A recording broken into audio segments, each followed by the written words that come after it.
All right, let's go over the Duster and everything that's been done to it.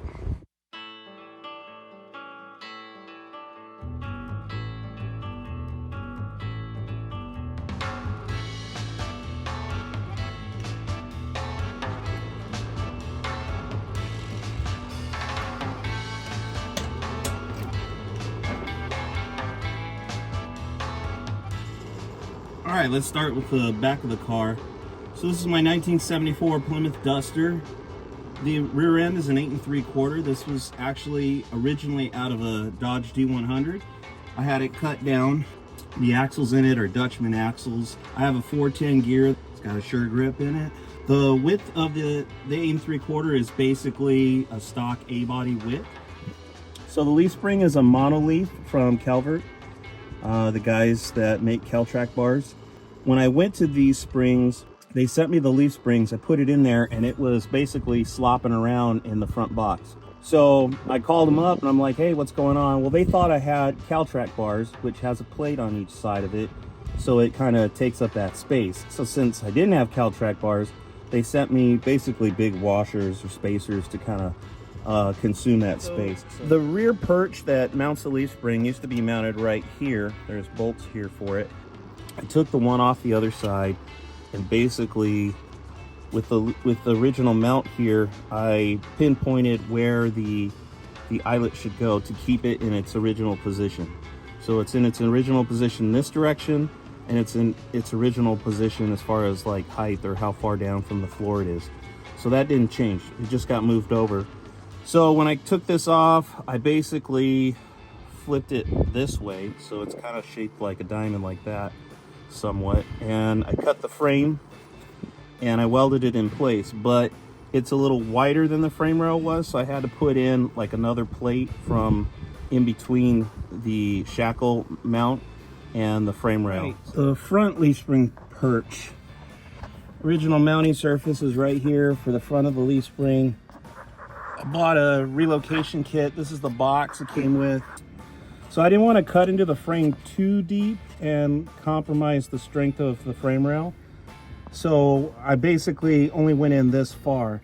I put the original perch here to locate the eyelet for the leaf spring hole. So this is actually the stock location of the leaf spring as far as height wise goes. So in the trunk, we got a fuel cell. I think it's a 16-gallon tank. And then we got a battery relocation kit in the trunk. We got the ground cable just grounded to the floor, positive cables over to a switch. You have to have an external on-off switch if you're running the battery in the trunk of the car. So if it crashes, rolls over, you know, Safety Safari could come over and just shut the power off easily. And then the cable goes up to the front of the car. Nothing fancy on the back. The rear bumper is a steel bumper. I just painted it black. So I installed the frame connectors myself. It's basically 2x3 inch square tubing.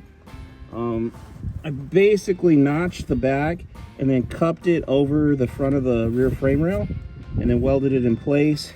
I wasn't too worried about it. It's open right here. It's kind of like a built-in drain, you know, and just ran it up against the floorboard and then welded it to the cross frame where the torsion bar is attached to. Drive shaft loop in place. Got Flowmaster exhaust. So this cage is a Jags kit. It's mild steel, so it's not chromoly or anything like that. Put it in myself. Basically, I bought the cage, I tacked it in place, did all the bends and stuff that I needed to. It comes with bends, but I had to do some tweaks to it, like the back. Went through the speaker holes in the rear. And then I took it to a friend who welds and he can never get to it. So I ended up taking the car back and just welded it in myself. That's why we've got a lot of bubblegum welds, but yeah, it does the job. The car's not gonna be super fast, so I don't, you know, I'm not worried about getting it certified or running really quick ETs or anything like that. A lot of the parts to this car came off of a 73 Duster that my dad gave me. He got the car from some friends that used to run it at the track, I think with a 318 in it. It was like a mild build, nothing crazy. So I took all the goodies out of that car and put them into this car. So when I got this car was completely stripped. There was like nothing. It was pretty much just a body None of the parts that are on this car were on the car when I got it, except the doors. Well, actually, I think the doors have been changed because I think I took those from the 73. The fenders ended up being changed as well.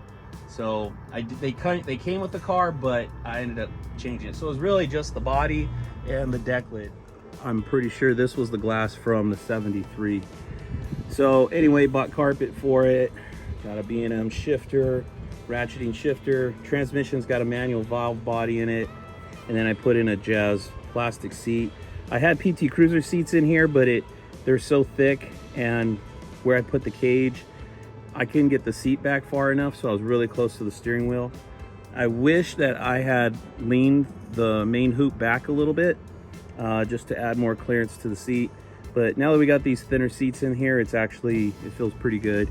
I bought this paneling, kind of roughed it out. It's not perfect. I need to redo it actually.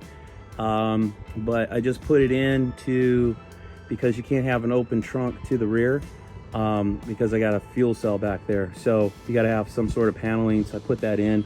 I'll end up taking these back out and then using them as templates to make a cleaner, nicer fitting panel. So I think that's and I put all new wiring. This is all brand new wiring in the car. I think I got it all from year one. It all works pretty good. Tack. So wiring's factory. And then like the panels, I think the rear door panels were green with the 73. These might have been white from a different car, and I blacked all of it out. All of these panels and stuff were green from the other car. Glass came from the other car. The 73s and 4s actually have different like window regulator styles in them. The 74's got like these tube tracks, and then the 73 is more old style. But anyway, the 4s were all jacked up, so I took the 73s and put it in the car. And I think I changed both doors, but I might have just changed one door. I did have an issue with one of the doors. It wasn't aligning correct, so it'd been in a hit previously. That's what we realized, and then so I had to put a different door in it, and a friend of mine painted it basically. By the way, this paint job is not the best paint job. It was done by a friend, but it was like $1,000 paint job at the time, so I'm not really complaining. He got some runs in the clear coat, so he took like a razor blade and scuffed the runs off of it, and I just need to polish it to get that stuff out. So there's some more up around here you can kind of see, but that's, the least of its problems.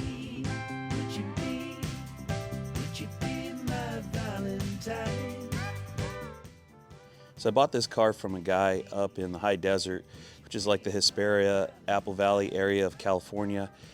The guy and his buddy had built this car at some point, and his buddy drag raced it. And then his buddy had passed away. This guy ended up selling this car to a couple. The wife was the one who was actually campaigning the car, and raced the car at LA County Raceway, which is up in Lancaster. So the car had a 440, 727. I think it had a B body, 8 3/4 rear end in it. And according to the numbers on the window, the car went 1210 in the quarter mile. So not bad, pretty quick car. You could actually see pictures of this car. It was on the Caltrax website at one point because they had Caltrac bars on it. And it looks like the front end is catching a little bit of air. Turns out these guys preferred the more square body A-bodies like the Valiants and the Darts. The guy that had sold them this car got a Valiant in and offered to trade it for the Duster. So he basically said you could take all your drivetrain out, or take the drivetrain out of this car, put it in the Valiant, and go run it, and just give me the Duster back. They took the Duster, they took all the parts out of it and put it in the Valiant. Unfortunately, this car actually had aluminum paneling and stuff they had cut back out of the car, or took out of the car to use as templates. They cut the cage out of the car to use as templates for the Valiant. They gave the Duster back to this guy, and he was kind of upset because, now he's got to rebuild all the stuff in the car, whereas his assumption was they were just going to pull the parts they needed out of the car, drivetrain-wise, and then he could drop another drivetrain in this car and then either resell it or go race it or whatever. So he was pretty discouraged at this point because he didn't want to build the car again. It was pretty stripped down to just the bare body. So he wanted $1,000 for the car. So I bought the car for $1,000. I think I paid too much for it for the time, but I was looking at it as I was already kind of wanting to build an A-body just to get the weight advantage. And this car was already stripped. Had I just bought any other Duster, I would have paid more money for it. But then all the parts that came out of it would have been like useless to me. You know, the rear end would have came out, would have had to upgrade anyway. The slant 6 or 318 would have came out, and I wanted to put a big block in the car. So it was like this car was already kind of halfway there. It was dismantled mostly, you know, so it's kind of more of a clean slate. So I decided to buy it. I should also add that it had disc brakes on it when I looked at it, and then the dude kind of screwed me because he pulled the disc brakes off of it and just threw roller drum brakes on there. He never said anything about, you know, the disc brakes are not included with the car. At the time, disc brakes, A-body disc brakes were, you know, going for about $300. So I kind of figured I was only paying $700 for the car, $300 for the disc brakes. But since he took that, you know, I ended up paying more. I went ahead with the deal and just proceeded. So that's where the car came from. And then I spent the next 17 years getting it to this point.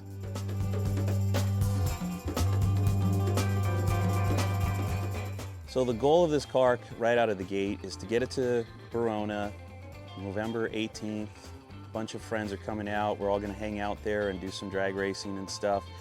And I'm really hopeful that the car will do 8 seconds.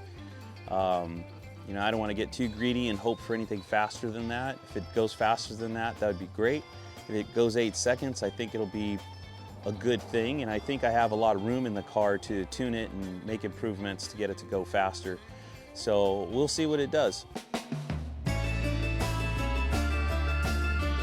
It's got A-body disc brakes on it. I bought the aftermarket kit, so I installed them like you would a B-body, putting the caliper towards the rear instead of in the front. Because the inner fender well's out of it, even though it wasn't pulling huge wheelies, but it did pull a wheel off the ground by the previous owners with a 440 in it. So I think the slamming of it, it just slowly bent the frame rail. You have to pull the camber way out in order to get them to align. But anyway, I had the camber like all the way out and it still wasn't enough. So factory's got 4 degrees movement with the eccentrics on the bolts. So you can go 2 degrees one way and 2 degrees the other way, that's it. So maxed out, it was not enough. I bought the SPC upper control arms that are adjustable, and you're supposed to put a solid bolt through here so then you remove the adjustability from this. These are 6 degrees adjustments, so 3 out and 3 in. I was afraid just gaining 1 degree was not going to be enough. With the camber all the way out, I was still short about 2 degrees on one side. So I left the factory eccentric bolts in it so that I can take the 4 degrees plus the 6 degrees and have a total of 10 degrees adjustment. Basically, I can go out from 0, I can go out 5 degrees. And then I was able to get the wheel to stand straight up and down. I have competition in engineering, adjustable shocks. I have them set to 90-10. These are the Schumacher Tri-Y headers. They're smaller tube, unfortunately, but as far as fitment in an A-body, because big blocks and A-bodies are super tight, they're so nice as far as fitting in the car. So you can see from the shock support, shock tower to the header, there's clearance. They don't go all the way down and under the car like typical headers, the flanges down there. These terminate before it goes under the car, so they're at like a 45-degree angle. And so you don't have a big flange hanging under the car that scrapes on speed bumps and stuff like that. So that's the plus. That's a huge plus. Like I said, I like my cars low, so these headers I'm able to get the car super low. But on this side, they fit around the steering column and steering box. Got a manual box on this. I also have a mini starter on this. I'm not a huge fan of those on big blocks because of this car, because the terminals are so freaking close to the block. I don't like that. I ended up zip tying like a rubber pad around it so it can never short. You can see the flange right there, terminate there. No kick down because manual valve body.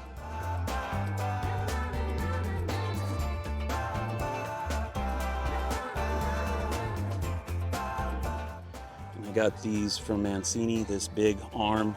It's, you know, this is a Edelbrock RPM intake manifold, dual plane.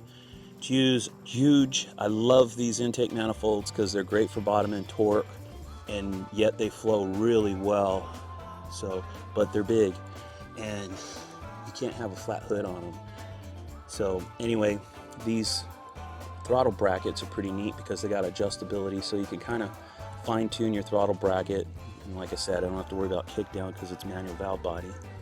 Return spring. This is a 446 pack arm, so it goes higher. For that, oh, I need to put a second return spring. And I just have the factory ignition system on it. Here's my orange box.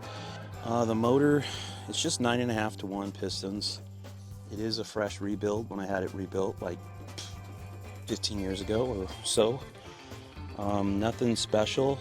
I do have adjustable rockers on it, but it's a Mopar purple shaft, mechanical camshaft. I think the rocker arms on this were, yeah, I think they're Iskandarian adjustable rockers. And then I got Edelbrock RPM cylinder heads. At the moment, I got that Demon carburetor on there. I might put a Holly on it. We'll see how this one runs. So I got this AFCO racing radiator. I put a factory shroud on it. Got a hole here to get the hose through it because the shroud does not really fit this radiator. Yeah, that's it. So that's my 1974 Plymouth Duster.